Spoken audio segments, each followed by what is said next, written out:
Jim Bob. That's what everybody calls me in the small town where I grew up. My family is rich, and we have been rich ever since my great-grandfather opened the first cotton gin in the area. A few years later, he would open the first bank in the county. Much later, my grandfather would open a Ford dealership. By the time I came along, our name was well known. We lived in a mansion on 120 acres near town and drove new cars every year. I was a little chunky, so I did not have a girlfriend in high school.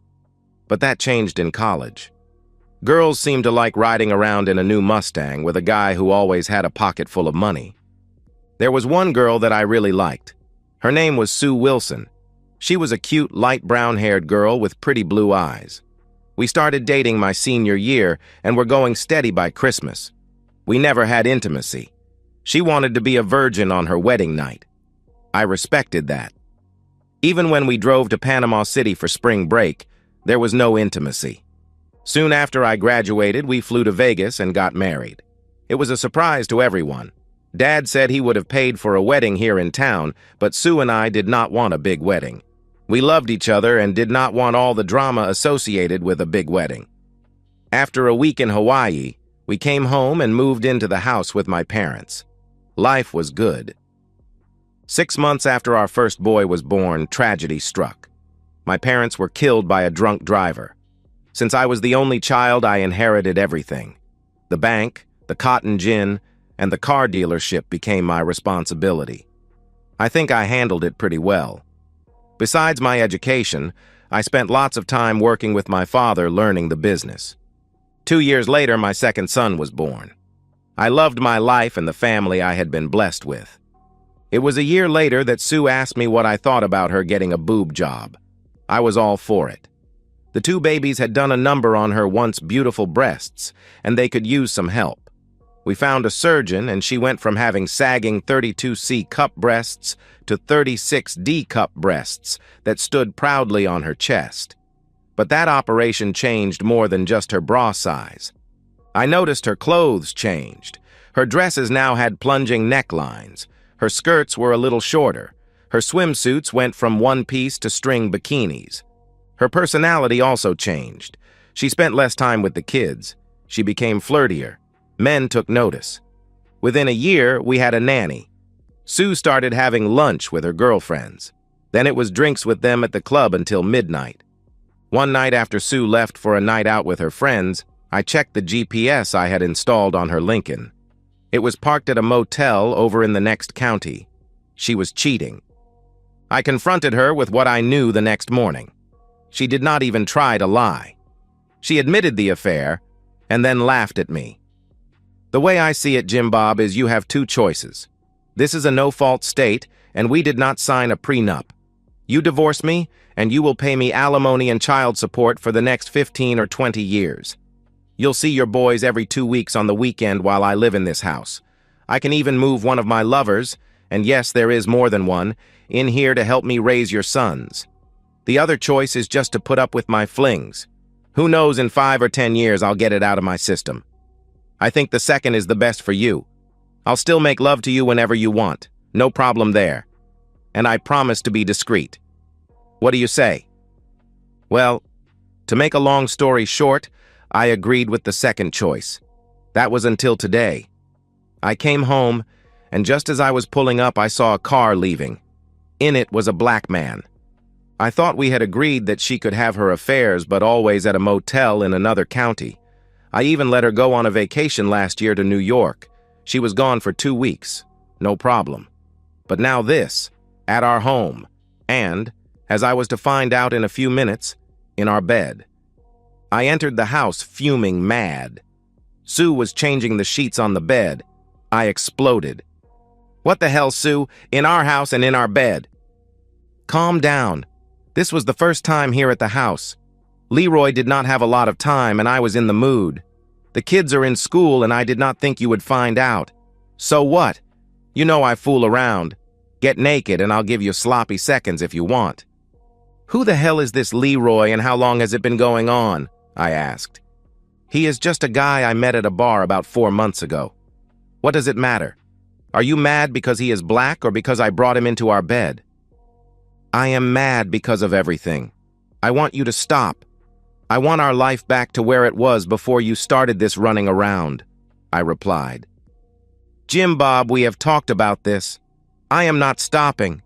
You can pack your things and move out. File for divorce if you want. But remember what I said would happen if you do. I was frozen in place. She was right. I would lose my sons and my ancestral home. She would be awarded a huge alimony and child support. I am destroyed. There is another option. I am sure I can talk Leroy into it. We'll let you watch. You can sit in that chair and watch us. You might enjoy that. I bet you would make a good cold, she said. I did not even answer her. I turned and walked out of the room thinking she was forgetting about another option. The one where I shoot the lying, cheating woman. I drove to the city cafe and ordered a cup of coffee with a piece of apple pie. Sheriff Bull walks in and sits down at my table. From the perspective of Bull, now is as good of time as any to introduce myself. My real name is Richard Stanton, but everyone calls me Bull. I got that nickname about the time I entered high school. I was big for my age. I was 6 foot 3 inches tall and weighed over 200 pounds by the time I was 14. Today I stand 6 foot 5 inches in my work boots and weigh in at around 245 pounds. The name Bull has stuck for my entire life. I knew Jim Bob in high school. He was a fat little rich kid that everybody picked on. I decided he might be useful later in life, so I befriended that little wimp. I started protecting him from the high school bullies. Soon nobody picked on him anymore. Like in the saying, rich kids go to college, poor kids go to war. Well, that's what happened to me. I did 3 years in the Army as an MP, then came home after a tour in Baghdad. I went to junior college and got a degree in law enforcement, then a job with the sheriff's department in the small county where we all grew up. I had always wanted to be a cop. I had an uncle who was a cop in a big city, and when he visited, he had lots of stories. Some of my father did not like his brother telling. You see, Uncle Tim was a corrupt cop. He bragged about shaking down drug dealers and rich people paying him for not writing tickets. Then there were stories of turning in less money on busts he made. Even though my dad did not agree, I think he envied his brother. This guy retired and moved to Florida with a pension and enough money to live the rest of his life. While my parents were married over 49 years, Uncle Tim never married. I wanted to be just like him. He was my hero. I was in my 4th year as a sheriff's deputy and moving up in the department when it happened. There was a bank robbery in town. The sheriff and the lieutenant were the first on the scene. A gunfight started as the robbers exited the bank, and the sheriff was killed before he even got a shot off. The lieutenant was badly wounded. He would never walk again. I got there just in time to see what was going on. The robbers were in the getaway car and starting to pull away. I slammed my patrol car into theirs. They were trapped with my car pinning them on one side and a telephone pole on the other. They were dazed as I got out and walked up to the front of their car. No, I did not read them their rights. I shot both through the windshield with my .357 service revolver. The official statement said they ignored my demand that they put their hands on the dashboard and were scrambling for their guns. I was hailed as a hero, and the county commissioners appointed me as acting sheriff until the next election, which I won easily. Now let's talk about Sue Smallwood and Leroy Jenkins, or LJ as he is known on the street. I knew Sue was cheating on Jim Bob. Everybody in town did. What I did not know was that she had taken up with Leroy. That is until the DEA agents came into my office with information about Leroy and his current lover, Sue Smallwood. The DEA wanted to turn Leroy and needed my help. That's the way it works in the drug business. Catch a little fish, then he helps you catch a bigger fish so he does not spend the rest of his life in jail. Since Leroy was operating in my county, and without paying me for protection, I gladly agreed to help. I secured a warrant and placed listening devices in Jim Bob's house by using one of my contacts with the cable company. While I could not see her and Leroy, it did not take a genius to know what was going on. I listened that afternoon as the two lovers made plans to combine a night on the town with one of his deliveries. But what was a lot more interesting was the conversation between Sue and Jim Bob after he came home. He needs my help. Sue had lied to him about this being the first time Leroy was at their house. I had recorded 3 other conversations between the two lovers, and who knows how many times he was there before I started listening. I had a plan in mind when I pulled out a chair and sat down with him at the city cafe. "I know what's going on with Sue and Leroy Jenkins." "How?" he asked. "Leroy's in trouble with the feds. I was brought in and Sue's name came up." "I'm going to kill that cheating woman," he replied. "Calm down, Jim Bob. I have a better way." For the next 15 minutes, I explain what I can do. My last sentence was, "But it is going to cost you." "How much?" he asked. "The way I figure it, she would get a minimum of $5,000 a month in alimony and about $2,500 a month in child support, which would last for at least 15 years. The alimony could go on forever. I'm thinking $100,000 in cash, and one of those new Ford 4-wheel drive pickups every couple of years would cover it." He shouted "Deal" and almost jumped across the table to shake my hand. I should have asked for $250,000. I'll have to remember that next time. "Go home and act like everything is fine. She is going to tell you that she is going to be gone this weekend. Actually, she is spending it with Leroy at his cabin at the lake.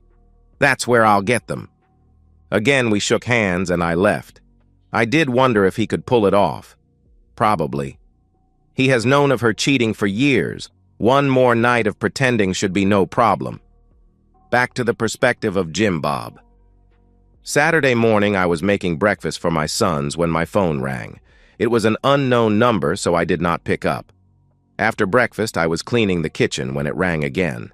I still did not pick up. It rang again with the same unknown number as I was about to start lunch. This time I answered. "Jim Bob, why did you not answer my earlier calls?" "Sue, I am sorry the caller's ID said unknown number, and I was busy with the boys. Why aren't you using your phone?" "Jim Bob, honey, there has been a terrible misunderstanding. Sheriff Bull has me in jail." "What? Why?" I try to act surprised. "I'll explain it all when you get here. Please hurry. I've been here all night and I want to get home. I'll be there as soon as I can get somebody to look after the boys. Sit tight and don't talk to anyone until I get there." I cut the call and started laughing hysterically. The boys wanted to know what was so funny. "Mommy just told Daddy a joke," I replied. I waited until 3 p.m. to call the lady we used as a babysitter. She was there in 30 minutes and I drove to the jail. I met Bull in his office with the door shut for about 15 minutes, then was shown into a visitor's room. Sue was behind a glass and picked up the telephone as I sat down. "What took you so long?" she asked. "Mrs. Harrison was doing her weekly shopping. I had to wait until she finished," I replied. "Jim Bob, you have to get me out of here. I need a shower and I want to see the boys." Now she is worried about her sons? I have my doubts about that. "I talked to Bull before I came in here, Sue. You are in a lot of trouble. You were found in a house full of drugs. Your fingerprints are everywhere. Your drug tests came back positive. Bull says you were high as a kite when they found you and Leroy in bed.